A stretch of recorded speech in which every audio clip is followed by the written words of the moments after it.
Hey guys, Tom Wedding back here again with another video. In this one, I've got Rina with me. We're going to talk all things about brain power, concentration, focus, and unleashing creativity, which is very, very interesting. So Rina, thank you for jumping on. I hope I said your name right because I always get confused with names. Yeah, perfect. I think not much can go wrong with that one. Yeah, exactly. So yeah, appreciate you jumping on. And I think it's going to be really interesting talking about these topics. So I guess the first question I have for you is, what does brain power mean? Well, brain power is what can you actually do with your mind and brain. And most of us, we're still using the last century's brains to cope with the 21st century's problems and issues. The world has changed, not only in the last 20 years, but in the last 2 years.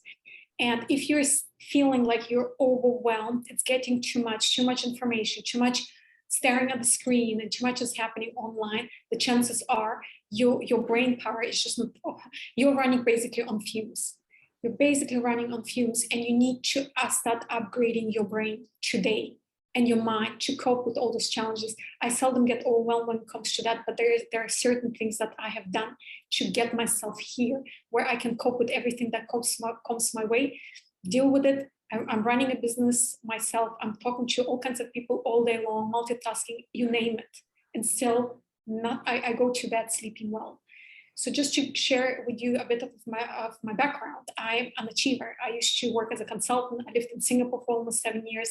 And 7 years ago, I was on top of the world. I had landed my dream job and I was making good money. And I thought, this is it. But something started happening to my brain, to my mind. I was forgetting everything and anything that was discussed in meetings. I started going into meetings, recording conversations on my phone because I could not remember anymore what was discussed when I was walking out of those meetings. I needed 1 hour of drinking coffee before I was ready to actually open up my very first email. And everything was just too much. And I used to binge watch the weekends away just because I was too tired to do anything. On top of I'm an introvert. Being around people all the time really, really drained me. I was running on fumes as well. And because I was only in my 30s, I knew I had no choice but to start doing something about it. Many of you who think, you probably you still subscribe to that belief, that in our teenage years, 20s, we increase our intelligence, and then at some point it plateaus, and then it kind of starts fizzling out when you hit your 40s, 50s. And that's just the way it is. Yes, you forget here a thing, another thing. That's why you have your reminders for. But guess what? Before you know, if you don't start doing anything about it right away, in 10 years, 20 years down the road, it's going to be too late. It's a pandemic. It's a pandemic that we're going through, and it's a pandemic of forgetfulness. Just when we are reaching that age, when we are most wise, most intelligent, we have most life experience to contribute and start making this world a better place, guess what? Your mind and brain fails you. And if you think, oh, well, I'm not 50 yet, I'm still a young guy, young girl, I'm going to worry about it in 30 years. Think again. The science has shown that the brain starts breaking down 30 years before it's too late. So if you think you're going to wait until you turn 50, think again. I was in my early 30s when it hit me. And by the way, it was a side effect of actually pushing myself, burning myself out way too many times. And that's what, no matter what age you are, if you're on having a job, whether it's you're running your own business, I guarantee you probably have hit several times already in your lifetime. It's going to get worse. Several times those points when you were completely burned out. And the body is going to give you the bill for that eventually. Maybe it will last you until you're 50, but maybe it's going to be in your 30s. And we are entering the mind hacking age. I truly believe we are entering the mind hacking age. I highly advise you read the book called Stealing Fire, and we'll show you how, if you think those people in the Silicon Valley who are inventors, who are extremely creative, who are coming up all day long with those ideas, they were just born that way. No, there are certain things that they do. Yes, they're smarter than an average person, but on top of that, they're putting their minds and brains first. They do anything and everything, be it to get to those altered states of consciousness. When you're able to learn languages, instead of 6 months, you learn it in 6 weeks. Because they know that is the true competitive advantage. When I read that book about a year and a half ago, I realized, oh my God, this is what I've been doing all along for myself. And I learned so many tools, techniques on my journey that this is what I teach. I share with people, and you can start doing the same for yourself. I hope you're feeling the urgency here. I hope you do, because if you want to remain relevant in the 21st century and keep up, because the rules have changed, you can no longer rely on your 20th century brain to cope with the challenges of the 21st century. If you want to remain relevant, if you want to get ahead of the pack, that's why they're doing whatever they're doing in the Silicon Valley and the military as well, then you start paying attention to that as well. And it's not about playing Sudoku. It's not about it's learning speed reading. And there's so much more to that. It's really mind hacking, using your own mind to hack your own mind and your brain. That's what it's all about. I love it. I love it. So powerful. So powerful. And I think very, very true. The mind is definitely one of the most important things you should focus on. So I guess the next obvious question would be, okay, that's cool. We understand why it's so important, but how do you kind of go about changing your mind and rewiring it to be in the right state, to have more memory and all these kinds of things? Well, there are two things. In my case, I literally left and took a break for 1 year. I'm a big traveler, and I've been to over 50 countries. I've been all over the world for the last 50 years, you name it, from Australia to now Mexico. That's where I live. But when I was at my lowest point, and I decided that I really needed to take that break. I needed to restart all my circuits. I needed that breather. And what did I do? I went to Nepal and I was meditating in Buddhist temples for a month, because I wanted to learn their mind hacking tools, because nobody is more ahead when it comes to understanding the mind and understanding everything that the mind can do than Buddhism or just Buddhist monks, whatever you want to call them. So I went and I learned from them whatever tools, techniques, meditations they had, breathing techniques. Then I spent time in yoga teaching schools. I traveled the world. I went to Mexico. No country unleashes more my creativity than Brazil and Mexico. Such colorful countries, so much music, so much is happening. It's really bound for my soul. So find those places where you can recharge, rejuvenate, find back to yourself. If you are exhausted, running on fumes, and if you have that possibility, pay off your student loans, whatever you need to do. That's what I did. I tied up belt and I paid off all my tuitions, because I studied in Australia, and Australia is freaking expensive. And I paid off all my debts, because I knew I cannot fly far if I have debts.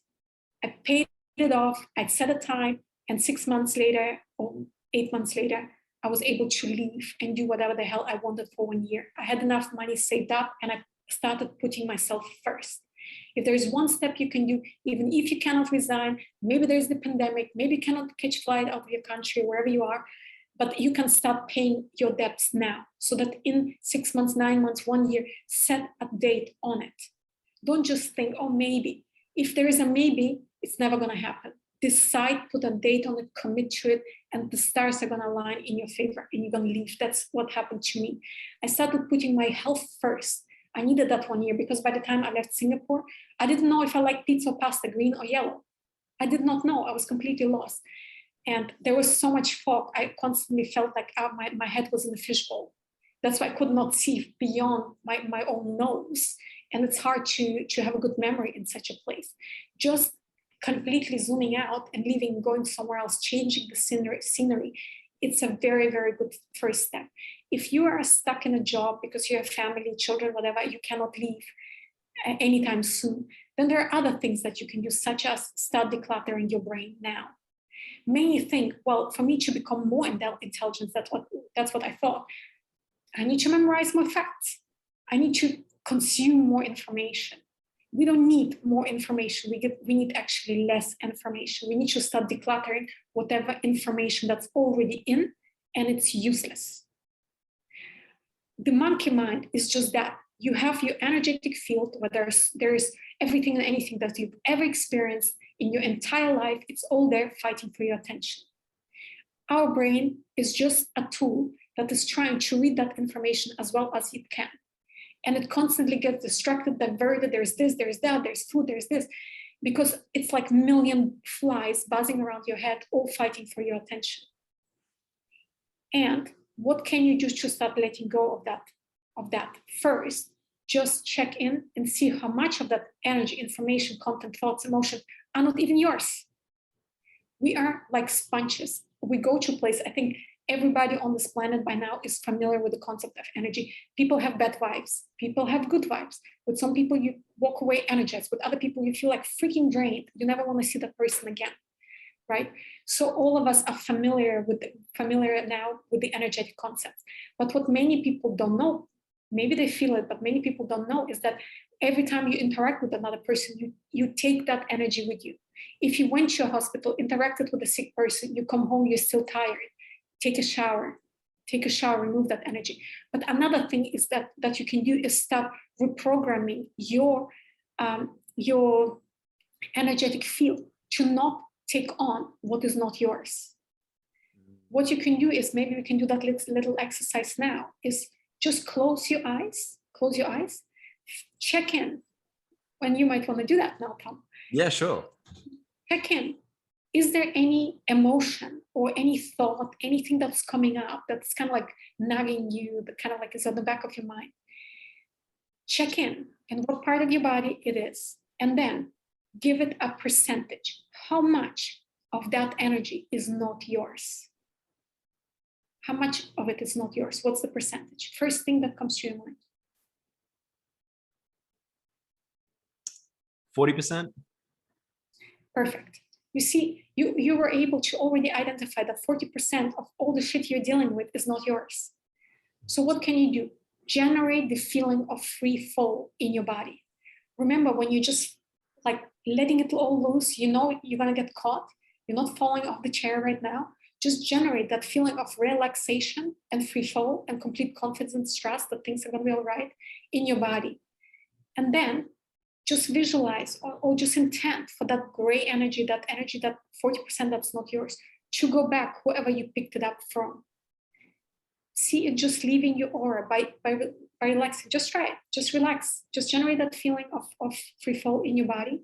And just thank that energy for being there, for trying to tell you its story, but let it go now.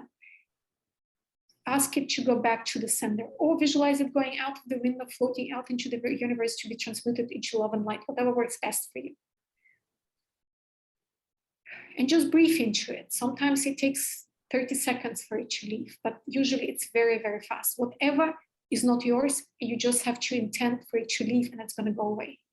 Whenever you're feeling overwhelmed by emotion, by thought, whatever energy is kind of like around you, whenever you're feeling too overwhelmed, check in immediately, because chances are it's not yours. Because if it's yours, whatever is left, those 60% that are yours, you can easily deal with it. Life never gives you more than you can handle. That's it. And that's the issue. When we were children, we are the weakest link. And all that energy, that vibe, energy, whatever, from our parents fighting, shouting, whatever it is, it always goes to the kids. And we take it on as ours, and we live our life out of that space. If you do that every single day before sleep, your sleep is going to be so much better. Just let go whatever shit you have going on, pardon my language, but let it all go to whoever it belongs to, and you will see how you will feel so much lighter. It is so much easier to live your life from that space when you're not dealing with other people's issues. Try just doing that. This is one of the many tools that I teach that will help you start decluttering your mind. See the mind as a room filled with thousands and thousands of different pieces of clothes. And it's a mess. It's a mess. Trying to have a good memory in that space, it's very hard, because your brain is not able to find the right pathway to download that particular memory that you need right now. That's why the more dirty clothes we are piling up in our room, the harder it becomes to have a good memory. We all have a brilliant memory. All we need to do is start decluttering. And one way of doing that as well is to start writing your morning pages. Morning pages is a concept that I picked up from a book called The Artist's Way. I highly advise you read it. It's a book on how to unlock your creativity. Creativity is the gateway to intuition, but the intuition can only flourish in an empty mind, as Buddhists call it, is the no thought mind, the empty mind. Many people think, well, how can I think if I don't think? well, there's more to that, and I'll share more about it as we continue with this conversation. But there's something else that I wanted to share with you, is this whole morning pages concept. I started writing morning pages about 2 years ago. And the reason being is because about 4 years ago, I went on this Vipassana retreat. If you've never done it, I highly advise you do it. Vipassana is this 10-day silent retreat where you're not allowed to talk to anybody, not look anybody in the eyes. You're basically left alone with your mind for 10 days. And I started realizing how boring my mind is. It just keeps obsessing about the same 100 things over and over and over again. Worry about the future, regrets about the past. There is no unique, groundbreaking thought in that space. None. Many people they think, but truth is, almost nobody truly thinks on this planet.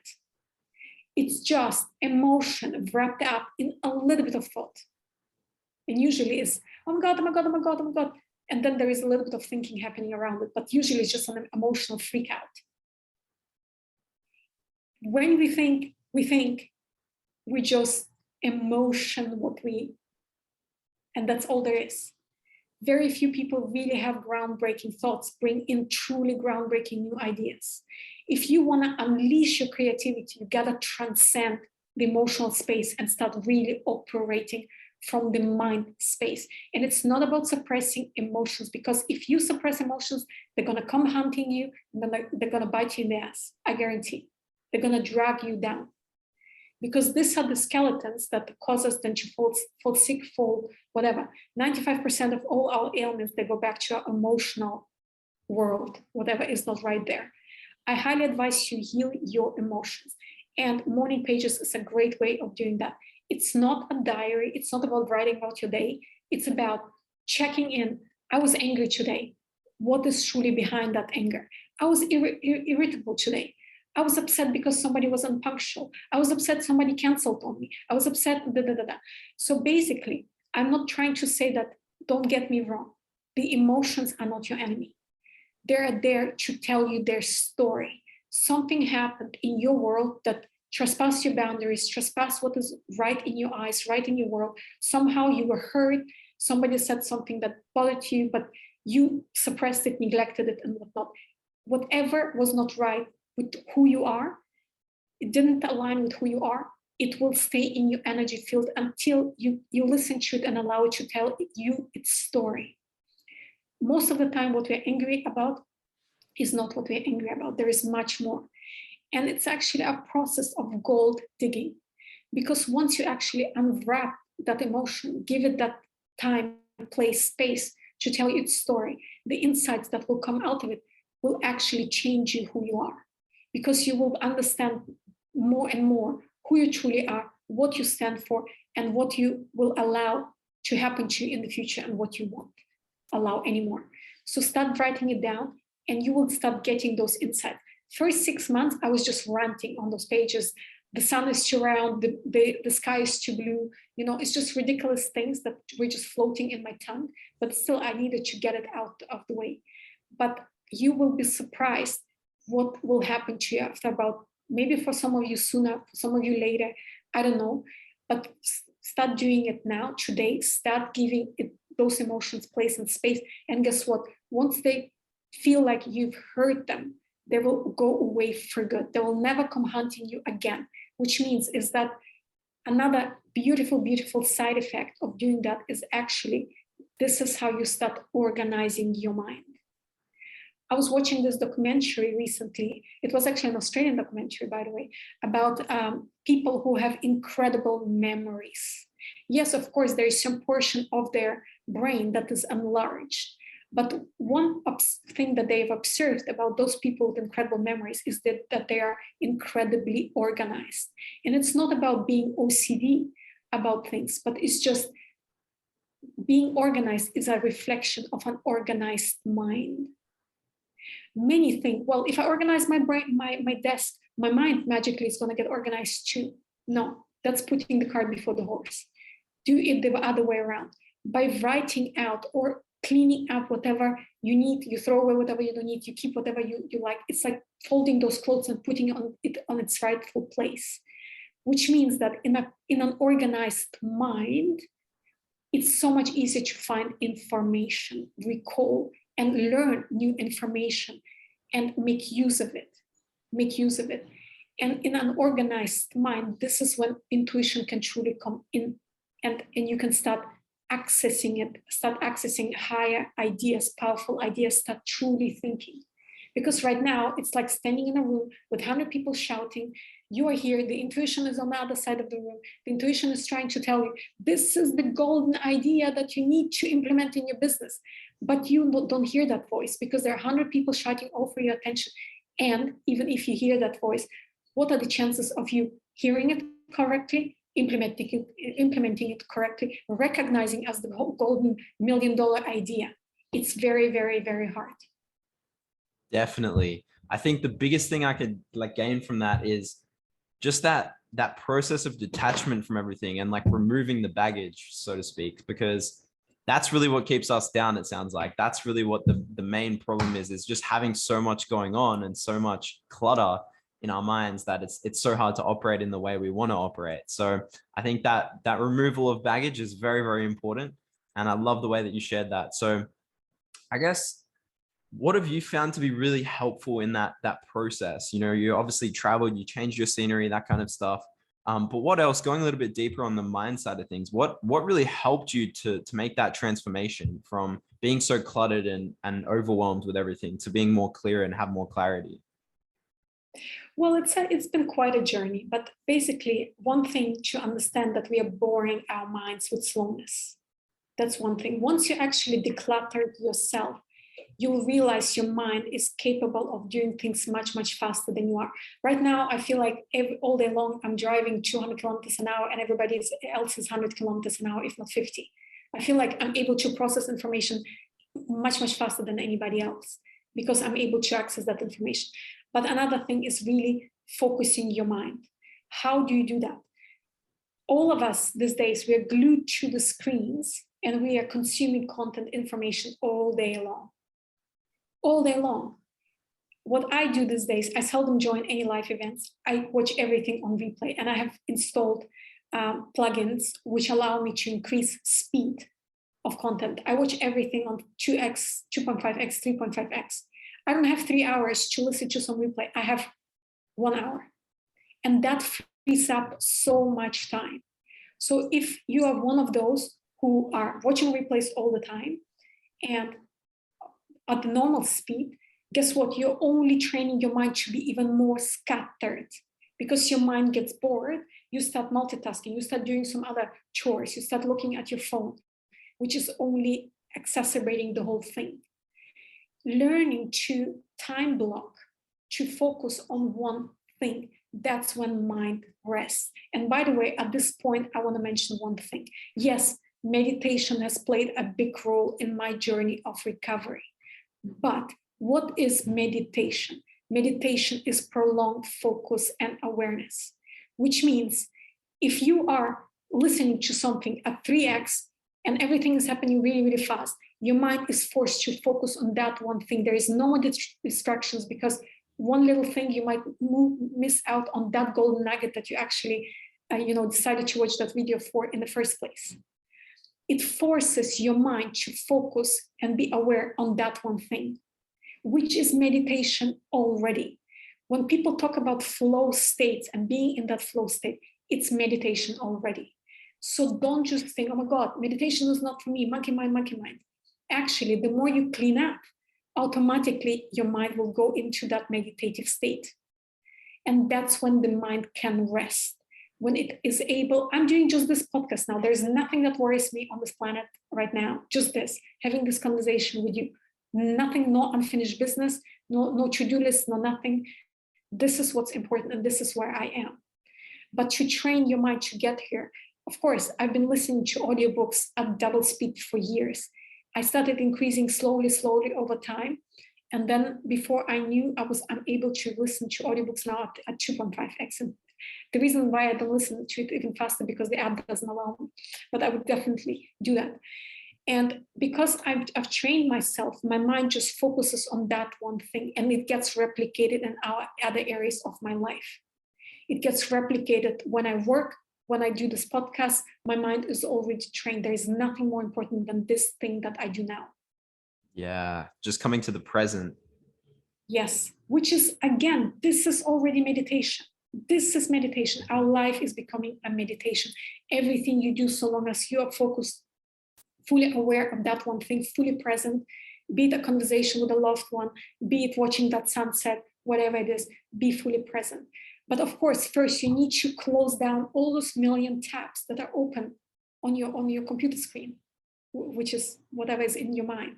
One thing that I do, I'm a big lover of to-do lists, but I don't call them to-do lists. This is my to-do list, by the way. I call it my idea list.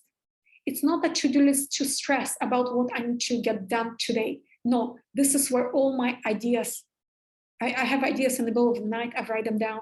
This is where my ideas go for my business. And I pick and choose what I choose to do, what I don't choose to do. If I don't do it today, I take the next 5 days off, no big deal. I just know that no idea is going to fall through the cracks. If you still are operating on this I must to-do list, step away from it, have an idea list. Yeah. It's what I want to do. And by putting it there, there is no stress, worry. I had this brilliant idea last week. What was it again? Where can I find it? I have a journal as well where I put my ideas. And some ideas, I know they're going to be just relevant in June, not today, not February. But I have it there. And once the time comes, I'll start working on it. Another thing is, if you have any unfinished business, finish that business now. If you have any elephants, you gotta make that call and have that difficult conversation with someone, and it's been on your to-do list for the last 3 months. You've been avoiding everything you've been avoiding. If this is something that you can just close tab on, it doesn't need to be done, forget about it, let that go. Then just detach and let go of that. But if it's something that you gotta do it today. Most of those things probably will require you to do less than 5 minutes of the time. Maybe cleaning up your computer is going to take you a day. Get that done, because it's an open tab on your computer screen that is bothering, feeding off of your energy, something you don't want to do, and get it all out of the way. This were the two and really, really good things that I implemented in my life, so that I never feel like I'm forgetting anything. Everything, any idea goes on a list. It's there, it's sitting, it's waiting for me when I'm ready to act on it. It allows you to be present even more in whatever you do now. Another thing is, I said, download, there are speed controller plugins that you can install on your Google Chrome very easily. It will appear on all your videos. Start increasing, start training yourself. If 1.25 is how you're going to start, perfect. Start somewhere. Start training yourself. And the third thing I would suggest, start pacing around. Don't just sit and consume content. It's already scientifically proven the memory works much, much better when you actually move around as you are consuming content. Get good headset, plug it in, put your computer, watch the replay. If it's a live event and you really must be there, then at least pace around as you're listening to it. I usually listen to it the first time. I don't take any notes. I just want to get the gist of it. Okay, what's the big picture? What's all about? And then I go back and maybe just go back to those golden nuggets, write down like minute 25 in that video. That's where something interesting was said, so that you can go back. And that's when you can sit down and quickly jot down whatever the information was there. Many get lost in splitting hair rather than zooming out and understanding the bigger picture. A lot of those replays that we consume, it might be relevant to us or for our business only in a year down the road. So get the big picture now, but then come back and look at the details when your business has grown to that level where that's actually relevant. Yeah. And I think a lot of people definitely consume content that they don't need, because there's so much there, right? If you're on any social media platform, you're going to see so many pieces of content every single day. And there's always new ideas and new things popping up and new and exciting, flashy things. And so there's so much content that we don't actually need to consume that we're consuming. So I think a lot of it is just elimination, wouldn't you say? Yeah, get a good journal. If you're consuming those ideas, maybe you still have a full-time job, but you're dreaming about starting your own business. Start collecting your ideas. Maybe use like Evernote, whatever, and add those links in so that you can find them again. Have your idea journal, put it all in there. Start collecting before you know, if you really start writing it all down, a picture will start emerging and you might leave that job sooner than you thought. You might get excited sooner than you thought. But if a lot of the content you are consuming is just like entertainment, okay, fine, maybe that's what you need to wind down at the end of the day. I do that too sometimes, you know. I also like my Netflix at 9 p.m. because otherwise sometimes my brain doesn't wind down because it's so excited about everything that I do. But be strategic about it. Be strategic about it. Start planning ahead. Yeah, I totally agree. I'm the same. Like every time I eat, I have to watch something, like, and it has to be entertainment. It's like a ritual for me now. Which is perfect. It's fine because you can hardly pace around as you do it. But there's something interesting that's happening when you pace around, when you're consuming content, and it's actually something that is not just entertainment, but it's actually some information that you want to use for your own business. Because there is one part of our brain that goes toward making sure we don't trip and fall, but there is another part of our brain that is able to actually, once one part of the brain gets out of the way, the other part of the brain is able to actually store that information better. And again, I can't emphasize it more, this whole entering altered states to do it. And this is the next really mind hacking frontier that people are trying to get into, you know, through all kinds of like stimulations and frequencies and sensory deprivation tanks and all that. It's putting you in a state of consciousness which is beyond the concrete mind, the fact mind, the logical mind, is entering the space of pure intuition, where it's no longer words, but it's visual. And that's something that is an interesting side effect that I experience. Maybe it's the whole cleaning up my mind, organizing my mind, decluttering my mind. These days, when I read books, it's almost like watching movies. Yeah. I love reading biographies about geniuses. The geniuses, what makes them genius, they actually are able to see things beyond. Mm-hmm. They transcend thinking, whatever learned knowledge they have. It's almost like they see visions about the future and everything that is possible. They're very, very visual. Nikola Tesla, before he manifested anything, before he created his invention, he actually played out and designed this whole thing visually in his mind. And that's another thing, another myth that I want to debunk is just because you were not born genius, it means you didn't win the lottery, the genius lottery in this life. There is nothing you can do anymore. It's a lie. It's not true. Like I was saying, now these days when I read a book, it's almost I'm reading with a completely different part of my mind. And it's like I'm watching a movie in my mind. The more we declutter, the more we get into that no thought space, the more we unleash and unlock true potential of our subconsciousness. And it's no longer subconscious, it becomes conscious. If we start operating from that space, geniuses, what they do, they actually constantly transition between altered states and consciousness states. They keep going back and forth. Ideas, bring it down. Ideas, bring it down. Follow artists, people who are incredibly creative. They see music as energy. They see music as colors. They see music as visions.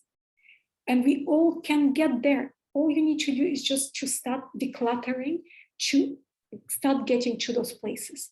I'm not saying it's going to happen tomorrow, but this is the most fascinating thing you will ever do.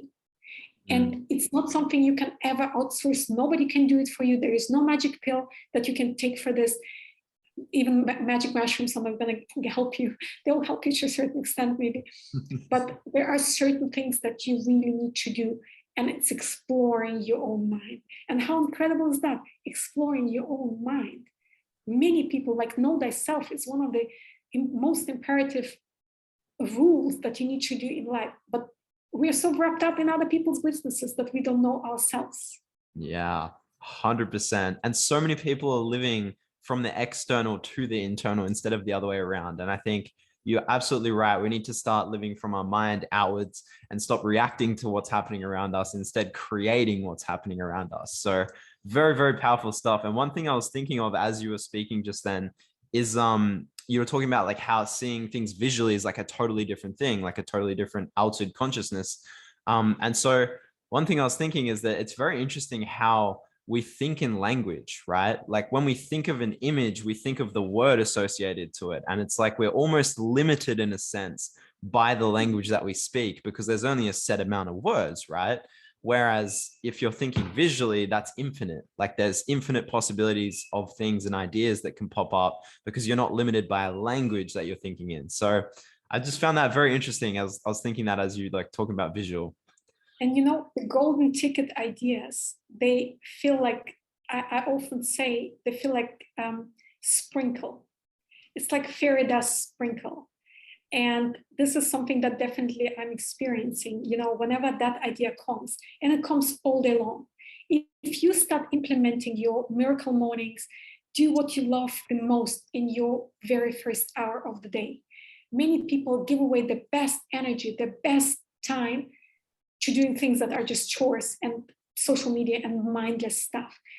We don't have control over how our evenings are going to be, but we do have control how we start the day. Like I write a children's book in the morning. That's the thing that I enjoy the most doing. And if I can fit that 1 hour of writing a book in the morning, that energy, if ideas just flowing, it pursues me throughout the day. And even if I'm working on my business, that fairy dust of ideas just keeps sprinkling. There's so much creativity that comes with thinking visually, like you were saying. And so I think like those altered states are very, very important. So what does it kind of look like getting into those altered states? Because obviously for a lot of people, that's going to be very difficult because there's so much going on and so many other things happening in their mind that to reach that altered state is like pretty difficult. So is there any like quick little hacks you could share on getting to that state that's going to help people to think more creatively? Well, to begin with, when you wake up in the morning, you are a little bit in an altered state already. That is why it's so important that you invest your best time, your best energy, your best creative potential into your projects. Whatever it is, whatever floats your boat, whatever you enjoy doing, get those juices running, and it's gonna still, you're gonna be benefiting from it throughout the day.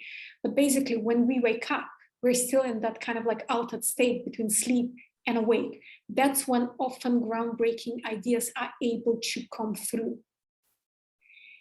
This is where those ideas finally can come through, and they come to all of us. Start journaling. Do your morning pages, for instance, at that time. Start thinking through your, whatever it is that, maybe business, whatever it is, so long as it's your love project, something that you enjoy, so that it's something you look forward to when you get up. I usually make my little bowl of fruit, and I stopped drinking coffee 2 months ago, but would have my coffee by the side, just setting up the scenery, and then I was ready to roll and write my book, and the ideas would just be flowing. Especially when you do it right away after wake up, that's when the best altered states can be achieved if you are not a meditator. But then as you continue cleaning up your mind and meditating or doing some other things, another thing is relax your brain. The brain is the most stressed part of the body. It never gets to relax. That's why we don't get good sleep the older we get. It's a muscle, that it's an organ that also needs to be relaxed. I usually work with frequencies. I teach it in my courses, but what you can do is just Google frequencies to relax the brain. See which ones you like, start playing them.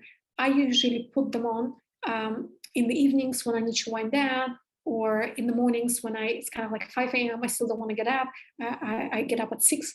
So in that 1 hour, how can I nurture my brain, my mind, to set myself up for success?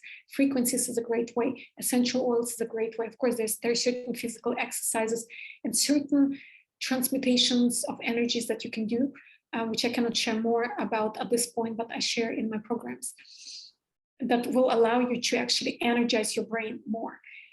It's hard to do incredible thinking if your brain is running on fumes, if it's tired, if it doesn't have energy. That's where brain breaks down. But basically, altered states is just going back and forth.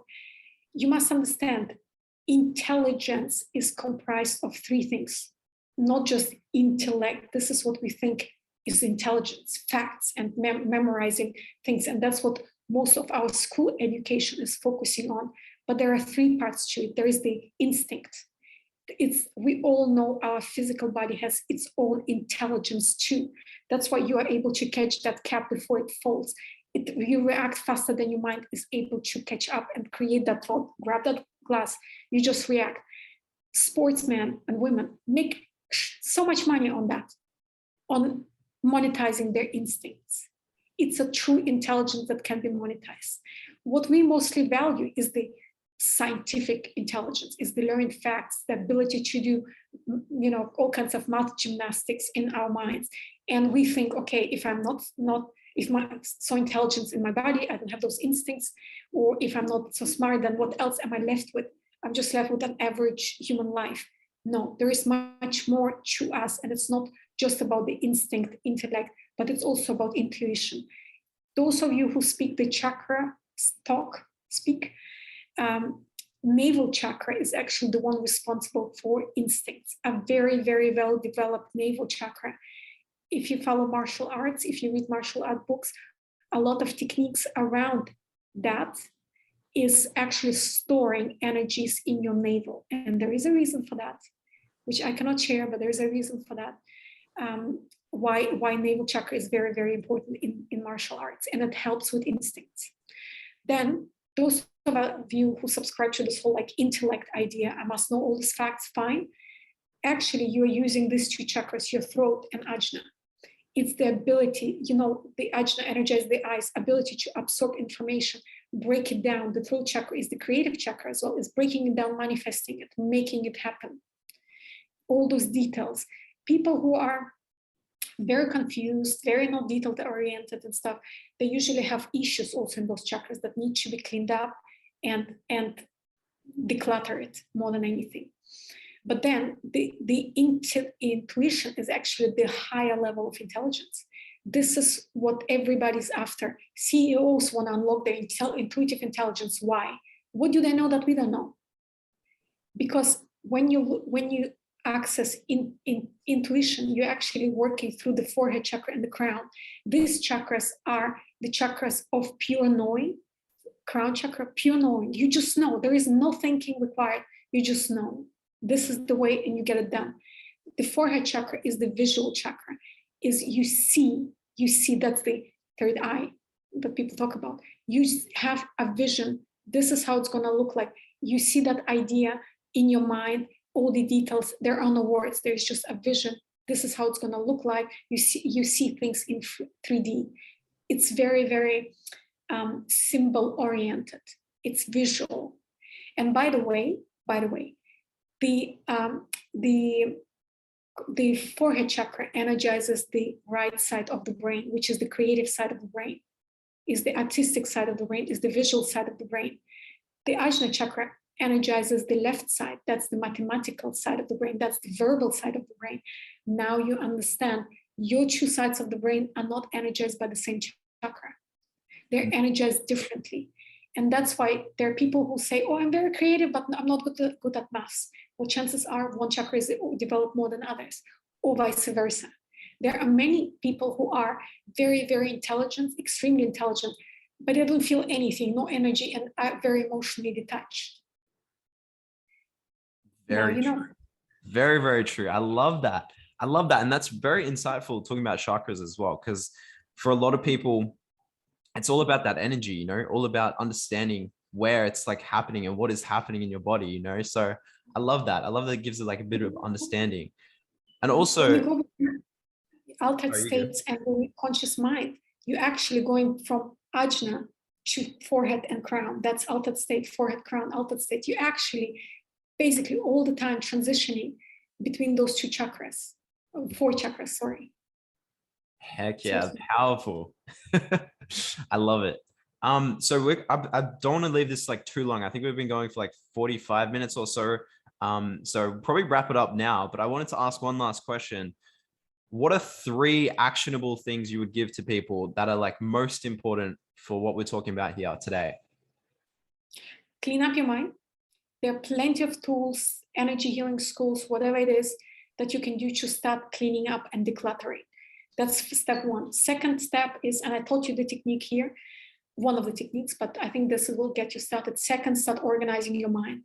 Start journaling. Start getting to know yourself. Know who you are, what's swimming in your fish tank. Get rid of whatever doesn't serve you. Keep whatever serves you. And you will see how much more mind space you're going to free up. And third thing is reclaim your mornings. that will set you up for success more than anything else. If you're stressed out of your wits, you cannot do that gap year as I did, at least reclaim your mornings. And I'm sure everyone can fit in 10 minutes, me, myself, and I time, whatever it is that gives you joy. Start your day with those 10 minutes of pure joy, of something that you do that really inspires you and makes you want to wake up in the morning. Don't just drag your feet to the first chore right away that you need to do. If this is how your days look like, no wonder you're just dragging your feet all day long. Start reclaiming your mornings and do the things that gives you greatest joy. There is a book written on that called Miracle Mornings. It gives a few suggestions what you can do. It basically divides the hour into 10-minute chunks. You visualize, you meditate, you do some physical exercises, but that's not for everyone. Pick and choose. If sitting down and painting that painting, whatever, is what you love doing, then do that for 10 minutes. Do something creative. Creativity is the gateway to intuition. If you want to start playing the game at a different level, if you want to catch up, keep up, and start playing the game at a higher level, you can. That's the beauty about it. You don't need a lot of money for that. It's just all about putting yourself first, focusing on yourself first, and that's your competitive advantage. And I mean, the incredible things that I'm able to do with my mind today, I would have never thought possible. Never. But now I can do it, which makes me a genius. Every one of us has a unique brand of intelligence, something that makes us genius. We are so unique. There are no two people alike. And stop subscribing to the usual definitions of who geniuses are. If playing that instrument is not your thing, I guarantee you there is something that you do better than anybody else on this whole planet. And maybe it's just something like having blue hair like you have it now. And nobody's cooler with such a look than you. And that's all there is. And that's what makes you genius, because nobody can pull it off better than you do. Figure out what it is. Figure out what it is, embrace it fully, and you might just find out a niche or something that you can monetize. Whatever your crazes are, somebody is just as crazy as you are, and they probably will identify themselves. Everyone is a brand these days. They will align themselves with you. They will follow you. They will admire you, and before you know, you will have your following, and maybe even a very, very profitable niche. Figure out what it is. Ask your friends, why are you my friends? Maybe you are the best at screwing up things. Well, that's what makes you amazing. You screw up things. Isn't that amazing? That's what makes you amazing. And this is what last thought that I want to leave you with. We are amazing, truly are. There's nothing we need to do to be amazing. We were born amazing. We breathe. Isn't that amazing? But somebody told us we had to be perfect, and you have to do something to become perfect. And once you do that, I will evaluate and I'll tell you if that's perfect. And if that's perfect, then you're perfect. And we are constantly chasing that perfect. But to me, being perfect is just a watered down version of amazing. And it's us handing over the power of deciding who we are, evaluating who we are, judging us who we are to other people. Be amazing. You are amazing. And nobody can define or tell you what to do to become amazing. You just are. Figure out what is so amazing about you. Join the tribe of like-minded people. Inspire others to find that thing that makes them amazing, which is just being alive and breathing. That's all it is. There's nothing we need to do. Live your life from that space of I'm freaking amazing and there's nothing I need to do. And stop judging me because I'm freaking amazing. You know? Don't see how amazing I am. Exactly. You know, things like that. And live your life from that space. And I guarantee you, your life will be transformed. Stop being perfect. Be amazing. I love that. That's a very, very powerful message. Very powerful, because creativity is all subjective, you know, like two people might create a piece of art and one might look better to someone and the other one might look as good to someone, but it's all subjective, right? Creativity is in your own mind. So I love that message. So thank you, Rina, for jumping on. I really appreciate it. I think this has been a really insightful chat. And where can people find you if they want to have a chat about more of this stuff? Sure. So I just finished also my little ebook on this topic where I share more energy secrets on how you can actually hack your mind and brain. And you can find it under rinalang.com/ebook. You can also find me on Facebook, Rina Lang, LinkedIn, Rina Lang. Just look for Mind and Brain Power Coach. And I also have a YouTube channel. Connect with me. I go live every Friday as well. And I share all kinds of tools, techniques, insights about mind and brain from the energetic perspective. And I would love if you could connect with me and ask me anything about that. I'm happy to chat and see what ideas, thoughts, techniques I can share with you. So yeah, that's the best way of connecting with me. Awesome. I love it. Thank you so much for jumping on. Welcome.